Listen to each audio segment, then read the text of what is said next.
इतना रोए कि आपका चेहरा मुबारक तर हो गया।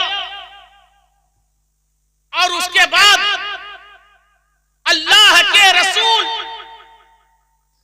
एक टीले पर चढ़ते हैं और टीले पर चढ़ने के बाद पत्थर के चट्टान को सीने से लगाते हैं और उम्मे ऐमन फरमाती है, मैंने देखा कि अल्लाह के रसूल बहुत रोए, इसलिए कि जब कोई बच्चा यतीम होता है तो उसकी फूफी, उसकी खाला, उसकी चाची, उसके वालिद या उसका चचा कोई न कोई उसे दिलासा देते हैं।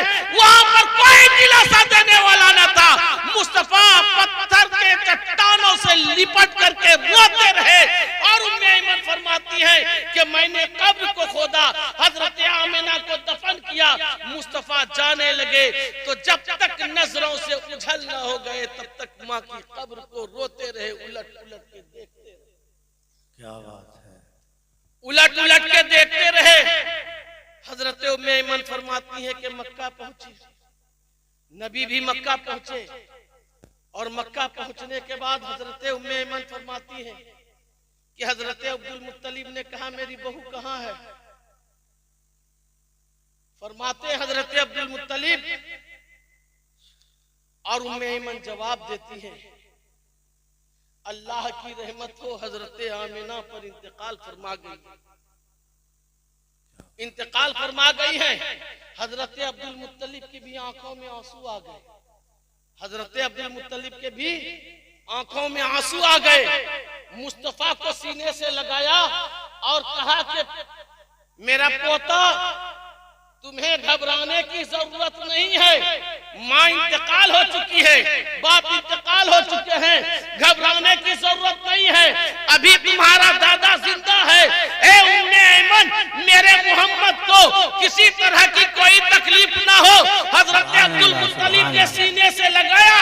अल्लाह के रसूल अपनी माँ के लिए बहुत रोए और फिर हजरत अब्दुल मुत्तलिब के छत्र छाया में रह करके जीने लगे। मदीने के लोग अल्लाह के रसूल को यतीम यतीम कह करके पुकारने लगे। मगर जब मदीने में कहतसाली पड़ गई, मदीने में खुशकसाली पड़ गई तो लोगों ने अब्दुल मुत्तलिब से कहा, अब्दुल मुत्तलिब क्या बात है, सुभान अल्लाह, आप दुआ फरमाएं मदीने की कहतसाली दूर हो जाए। क्या बात है, वाह, मदीने की कहतसाली दूर हो जाए। हजरत अब्दुल मुत्तलिब ने कहा, मेरी दुआ से कुछ नहीं होगा। क्या कहा? मेरी दुआ से कुछ नहीं होगा। मोहम्मद को बुलाते हैं, कहिए सुभान अल्लाह, सुभान अल्लाह, सुभान अल्लाह। मोहम्मद को बुलाते हैं और वो दुआ कर देंगे तो अल्लाह ताला रहमत की बारिश बरसा देगा। क्या बात है, कहिए सुभान अल्लाह, रहमत की बारिश बरसा देगा। लोगों ने कहा वो तो यतीम बच्चा है और कुफारे मक्के की जहालत में मक्के की सरजमीन पर यतीम बच्चे को कमतर निगाहों से देखा जाता था, नीच निगाहों से देखा जाता था। मगर हजरत अब्दुल मुत्तलिब ने अल्लाह के रसूल जिसकी उम्र 6-7 साल की है आपको गोद में उठाते हैं और खाने काबा की दीवार से लगा देते हैं और कहते हैं, ए परवरदिगार आलम, मैंने ये काली कमली वाले मोहम्मद को तेरे घर से लगा दिया है। इसके सदक़े में तू रहमत की बारिश बरसा दे। मुस्तफा ने तारीख बताती है, मुस्तफा ने अपना हाथ आसमान की तरफ इशारा किया। कुफारे मक्का ने देखा कि सूरज चमक रहा था, आसमान में और जमीन पे रोशनी छाई हुई थी, धूप फैली हुई थी। मुस्तफा का इशारा हुआ और इतना बादल बरसा कि कुफारे मक्का उस पानी में बरसात में नहाते जाते थे और कहते थे, अरे ये ना कहना कि अब्दुल्ला का बेटा मोहम्मद यतीम है, बल्कि ये यतीम नहीं, सारे यतीमों का सहारा बन गया। बेशक, सुभान अल्लाह, सुभान अल्लाह। सारे यतीमों का सहारा बनकर के आया गया है। बेशक बेशक। मगर एक दिन मक्के की सरजमीन पर लोगों ने वो भी देखा कि फिर हजरत अब्दुल मुत्तलिब भी इंतकाल कर गए। और मान जाइए मेरे रसूल को कितनी तकलीफ हुई होगी। उम्र बचपने की है, उम्र छोटी है, और माँ का बाप का इंतकाल हो गया, अब दादा का सहारा था और वो भी चल बसे। तारीख बताती है, तारीख इस्लाम, कि अल्लाह के रसूल को मक्का के काफिरों ने देखा कि खाने काबा की दीवार से लिपट गए। खाने काबा की दीवार से लिपट गए और अल्लाह के रसूल दादा दादा कह करके रो रहे थे। दादा दादा कह करके रो रहे थे, इसलिए कि जाहिरी तौर पर एक दादा का सहारा था, वो भी इंतकाल कर गए। मक्का की सरजमीन पर कुफ्फारे मक्का ने नबी को बहुत तकलीफ दिया, मगर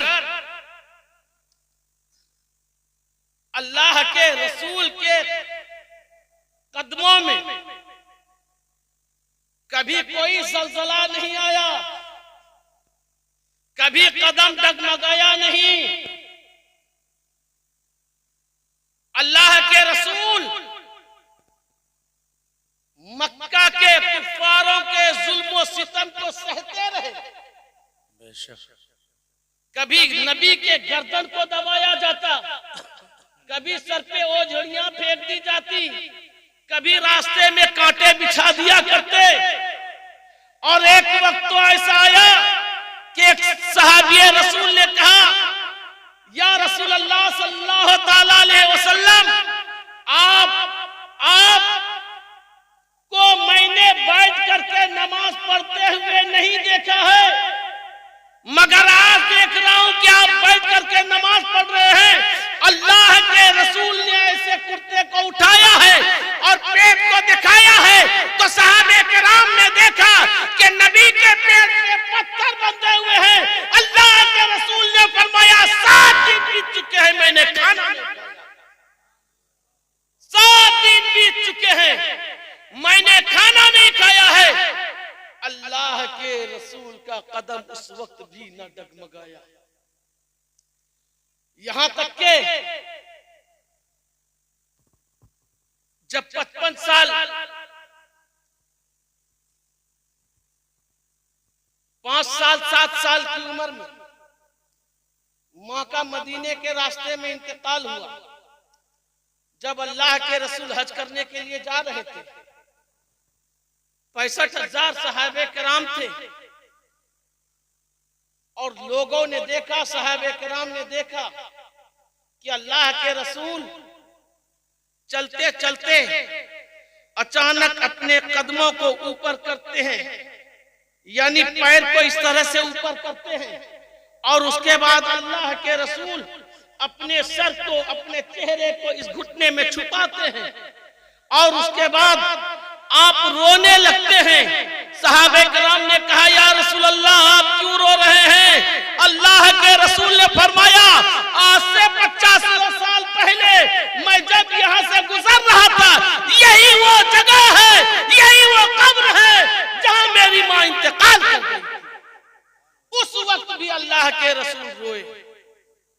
और फिर जब आपने नबूवत का ऐलान फरमाया, नबी बने नहीं बल्कि नबी होने का ऐलान फरमाया, तो अल्लाह के रसूल पहाड़ों में, गारों में, मस्जिदों में, मदीने की गलियों में अल्लाह के रसूल अगर रोते थे तो सिर्फ रब्बे हबली उम्मती की सदा लगाते थे और आपके आंख से आंसू बहता था। अल्लाह के रसूल रोते थे तो हम उम्मतियों के लिए रोते थे। और आज भी अगर कोई हमारा सहारा नहीं है तो हमें मुस्तफा का सहारा, आज भी हमें कोई सहारा नजर नहीं आता है मगर मुस्तफा का सहारा नजर आता है। नबी आए, बेटियों को मकाम मिला, औरतों को इज्जत मिली, बेवा को इज्जत मिली, रुतबा मिला। अल्लाह के रसूल ने फरमाया कि जिसने अपनी एक बेटी को पाल पोस करके दीन की तालीम दिया, उसे दीन की तालीम दिया, पढ़ाया लिखाया, जवान हुई, शादी कर दिया, हश्र के मैदान में वो इंसान मेरे ऐसे करीब होगा जैसे मेरे हाथ की 2 उंगलियां। मेरे हाथ की दोनों उंगलियां। और फिर अल्लाह के रसूल इरशाद फरमाते हैं कि ये नारा आज नहीं, हश्र के मैदान में लगेगा, इसलिए कि एक ऐसा इंसान जन्नत जाएगा जिसको रब कहेगा कि इसको नारा लगाते हुए जन्नत ले जाओ, इसलिए कि इसका बाप इंतकाल कर गया था और बाप के बेटे ने यानी भाई ने बाप बन करके अपनी बहन को पाल पोस करके उनकी शादी ब्याह करा दिया है, इसलिए उनको नारा लगाते हुए ऐसे बेटे को नारा लगाते हुए जन्नत लेकर के जाओ। मेरे रसूल ने बेटियों को मकाम बख्शा। यह अलग बात है कि आज वो कनीज़े फातिमा न रही, वो किरदार मुस्तफा हमारे अंदर न रहा।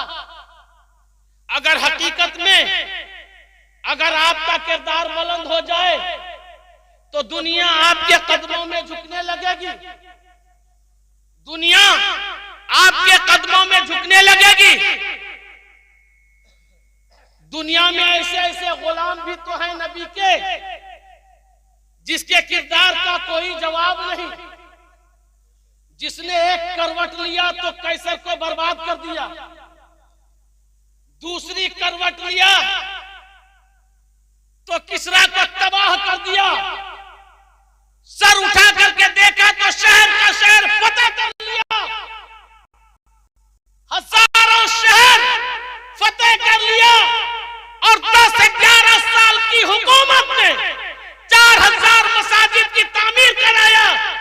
जो हिसाब करके देखा जाता है तो एक दिन में 3 मसाजिद का तामीर हुआ है। वो गुलामे मुस्तफा जिनके लिए यहूदियों के बड़े आलिम ने, बहुत बड़े जानकार ने अमेरिका के वाशिंगटन में वहां के एक बहुत बड़े इंसान जिसका नाम माइकल हर्ट था, उन्होंने कहा कि अगर 1 साल और ये नबी का गुलाम दुनिया पर हुकूमत कर लेता तो सारी दुनिया में इस्लाम का बोलबाला। काफिर भी मानता है, यहूदी भी मानता है। और इतना ही नहीं, जब हिंदुस्तान आजाद हुआ और मिंबरे सियासत पर जब पहली मर्तबा गांधी जी खड़े हुए, जानते हैं क्या कहा था उन्होंने? अगर हिंदुस्तान को तरक्की देनी है, अगर हिंदुस्तान को आगे बढ़ाना है तो मदीने के उमर के तरीके को अपना लो, हिंदुस्तान आगे। गैर भी मानता है, कहा मैं कोई देवी देवताओं की बात नहीं करूंगा, मगर ये दावे के साथ कहता हूं कि मदीने के उमर के तरीके को अपना लोगे तो हिंदुस्तान आगे बढ़ जाएगा। और फिर दिल्ली का मुख्यमंत्री अरविंद केजरीवाल जब एक मर्तबा दिल्ली की सरजमीन पर खड़ा हुआ तो कहा, मैं और आज के कोई लोग सियासत क्या करेंगे, फैसला तो हुकूमत तो नबी के गुलाम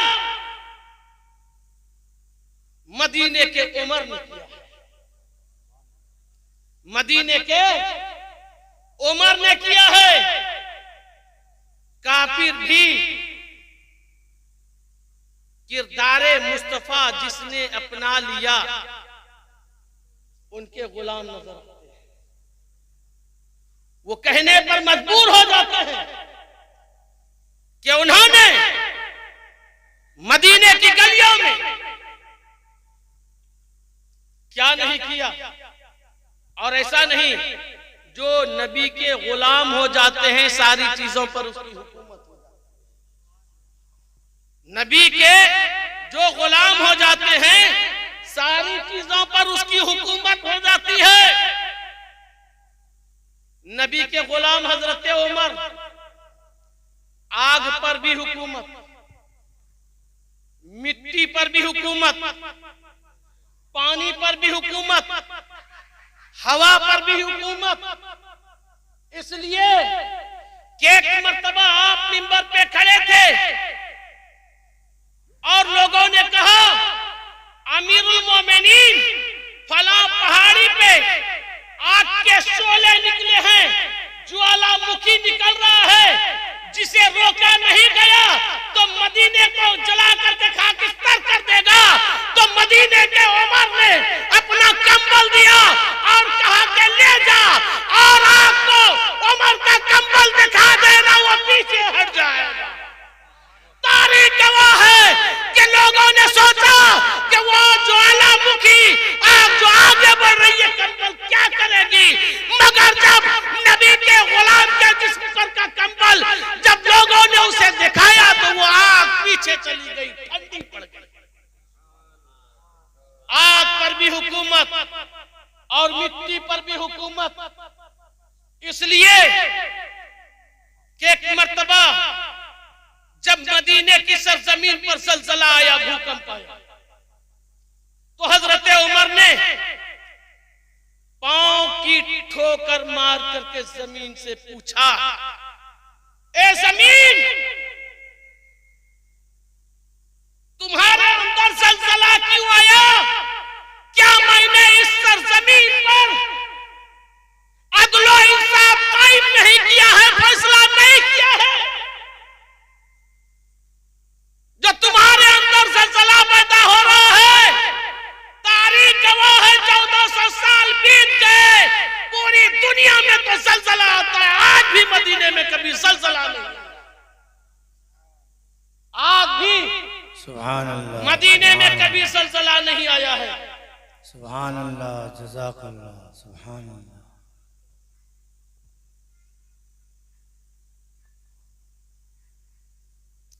और हवा, इशारा हो गया है हमको खत्म करने का, इसलिए कि रात भी हो ही चुकी है काफी है, और जाहिर सी बात है लोग भी उठ करके चले गए हैं, ओंग रहे हैं, ज्यादा देर तो है नहीं, इस बात को मैं पूरी कर लूं। हजरत उमर मिंबरे रसूल पे खुतबा दे रहे हैं और सहाबी रसूल इराक की सरजमीन पर जंग में मसरूफ हैं। अचानक आपके मुंह से ये आवाज निकलती है, या सारियत इलल जबल, ए सारिया पहाड़ की तरफ देख। लोगों ने कहा उमर खुतबा दे रहे थे, बीच में ये क्या कह दिया? सारिया तो इराक की सरजमीन पर यहां से 1200 किलोमीटर की दूरी पे लड़ रहे हैं, और वहां उमर यहां कह रहे हैं,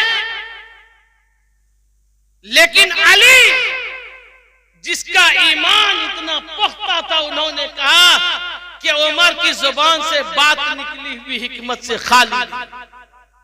आपने लिख लिया, नोट कर लिया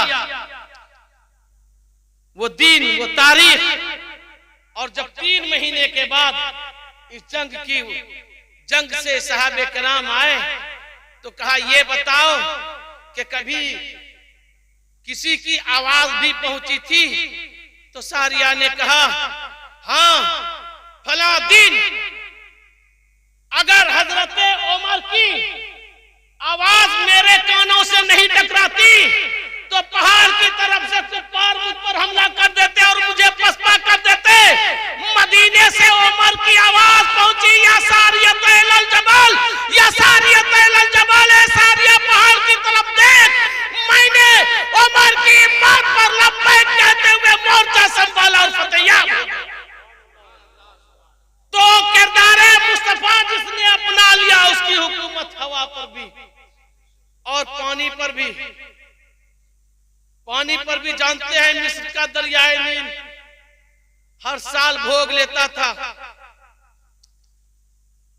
जब अमीरुल मोमिनीन उमर फारूक आजम बने